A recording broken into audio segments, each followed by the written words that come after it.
Buckle up, football fans. It's time now for Toyota Talks.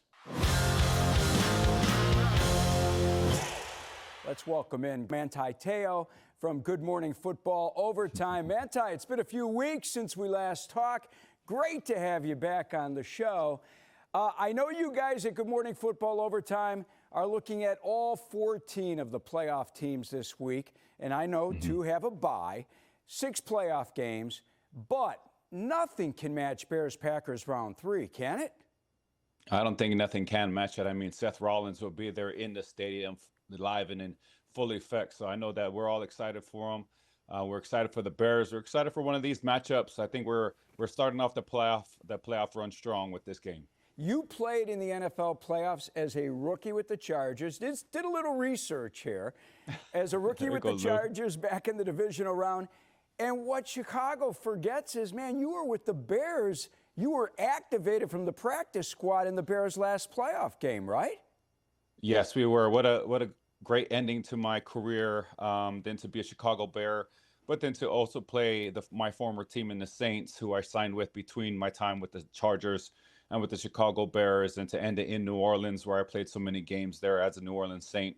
I couldn't think of a better way to end it. Now, we did come up short, as you know, Lou. I wish we were able to kind of progress in our playoff run, as I do know that most Chicago Bears fans wish we would have that year too. But what a time it was for me. I remember. Share with us how playing in the playoffs, Manti, is different than the regular season.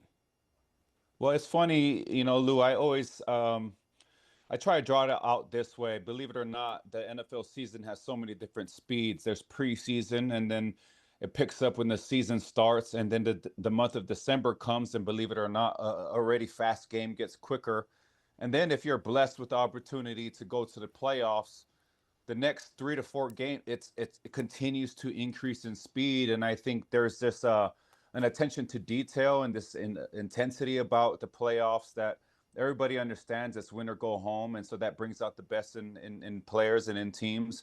And the game is at its best, I think, as the deeper you get off and get into the playoffs. And so I know we're hopeful that the Chicago Bears get deep into in this playoff run, and I think if they continue to do the things that they've been doing, I think it should be okay for them. All right, I want to bring it to the Bears and Packers. Combined scores of the 2 games split between the Bears and Packers this year. Green Bay 44, the Bears 43. Do you think they're that evenly matched? They are evenly matched, Lou, but they're also very different. The Bears do a tremendous job in running the football. And I think around this time of year, the Packers do a really good job in throwing the ball, especially Jordan Love. And it's been kind of a mixture of the two of the past couple of weeks for me when I watch the Chicago Bears play. It's a little bit more pass here or there. You know, obviously it's all determined on the game situation. But you're talking about 2 different teams, but they are definitely evenly matched. And I think that's what all fans want heading into this game this week. Being a defensive guy, can't wait to get your perspective on this. Saw a great stat I want to share. 11 starting quarterbacks in the playoffs with postseason experience this year. They have combined for a total of 7 road playoff victories. The Steelers' Aaron Rodgers, Manti, owns 5 of those 7 wins, meaning that the other 10 quarterbacks with playoff experience, not named Aaron Rodgers, are 2-21 in road playoff games. As a defensive guy, does that surprise you? I mean, because really the defense gets turned up at home in the postseason, doesn't it? Yes, it does. And I think the pressure and all of the things that amount to what is required of a quarterback, especially a young quarterback or any young player in general, but especially when you're a quarterback of a team defensively, if I know that you lack experience in those bright lights, that there is a level of you are tense a little bit. And, you know, I think anybody in that situation would be. But I'm hopeful with Caleb Williams and Ben Johnson, especially. If there's anybody that has experience for the Bears, it's their head coach and Ben Johnson, who is able to spill some of that knowledge and some of that experience to his young quarterback and to the young guys on his team. Because I know we talk a lot about Caleb Williams, but Kyle Monunga has been phenomenal. And if he can help all of his young guys meet the expectation of this game, I think it'll be good for the Bears. Hey, let's go back to Williams for a second, Manti. I mean, listen, when you played at Notre Dame, you played on the highest level. Caleb Williams showed at Oklahoma and USC when the bright lights were on, when he was on center stage, he was as good as anyone. How do you think he'll handle the playoff stage for the first time in his career? Well, what I'm hopeful, Lou, is that he doesn't resort to that in this game. I think the best thing about the Bears this year is they relied heavily on that run game, and it hasn't been necessarily the Caleb Williams show unless he's had to scramble late in the fourth quarter. I think if they can establish that run game, be very, very dominant there with Swift and Monungai, I think that allows Caleb to kind of come into that picture then and to take advantage of situations. But I think that if Caleb tries to make it the Caleb Williams show, I don't think that fits into what the Bears do best. And so I'm hopeful that the young quarterback would just continue to do what's help them win so far. That's a great point. Bears last 3 games, they've given up way too many yards, Manti, and that Niners game was a shootout. But they only allowed the Packers 16 points and the Lions 19 points, really 16 until that field goal to win it in the last game in the final 2 minutes.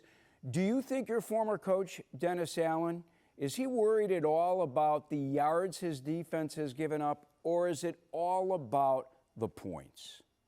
It's for Dennis Allen, his main priority is the points. And it's no surprise to me that they still are one of the best, if not the best, at takeaways. That's something that he's always preached to us when I was a player for him. The yardage, obviously, he would want to get down. But I think for Bears fans, if it was the opposite, if you had a defense that didn't give up as much yards or as many yards, but gave up a lot of points, you would want the former. So I think you look at it from Dennis Allen's perspective. As long as they're keeping the points down, and as long as you have that your opponent has one less point than you do, I think at the end of the day, you can always smile and be proud of that. Obviously, there are things to correct, and there always will be. But as a Bears fan, as long as your defense is making explosive plays by taking the ball away, that usually ends in W's for them. Defensively, they really struggled in man-to-man and zone against a guy like Jared Goff. Jordan Love is healthy. He's got his wideouts back. His numbers are drastically better with Christian Watson on the field. How do you think Allen defends the Packers Saturday night? Well, number one is going to have to come to stopping Josh Jacobs in that run game, because if you can't stop the run, good luck. And then after that is understanding that, Jordan Love did exit the game early in their second contest over there in Soldier Field. And the Jordan Love that was playing up to that point was phenomenal. And so if you can stop the run first, and then you can find ways to keep the ball in front of you. I think that's what Jordan Love was doing so well, is just throwing the ball 20 yards plus down the field to all of those targets that he has. If you can keep everybody in front of you, keep a roof over that defense, I think that bodes well for the Bears if they can continue to do that for 60 minutes. All right, I'm going to put you on the spot. You know I love you. I appreciate your support all season long. You've been on with me, but I watch Good Morning Football Overtime on Fox Chicago Plus, Channel 50 here in town. I saw you pick the Packers yesterday. I'm calling you out, buddy. Tell me why. I did. So context for the viewers, we were talking about where we would rank these teams in the entirety of the playoffs. It wasn't I was picking the Packers to win this game. I did have the Bears right after the Packers. What I did like about the Packers, and I'll say this again, Lou, is what Jordan Love has been able to do, I think has been special since they call it Nissan Week or whatever that is. He has been phenomenal. And with him coming back, I think that's just a totally different Packers team. The defense without Micah Parsons, I think, has held their own. But again, to what we talked about earlier, this Packers-Bears game, it's so evenly matched that it's going to come down to who makes the least amount of mistakes. And when you got Jordan Love and you got Caleb Williams and his ability to scramble and ad-lib and make those special throws that we've been seeing, referring back to that second game where they had a game winner to DJ, I think it's going to be one of those showdowns that I think at the end of the day, we're all going to be happy that we witnessed it. Buddy, you know this. I love you. Even when I saw the Packers above the Bears, but rated higher, I'm like, oh, come on, my man. So, it was not too high. It was barely. They were right next to each other. You are the best. You are doing great work on Good Morning Football and Good Morning Football Overtime. And I so appreciate everything you've done with us here on Fox this season. Thanks, buddy. Enjoy the weekend. Thank you. You too, Lou.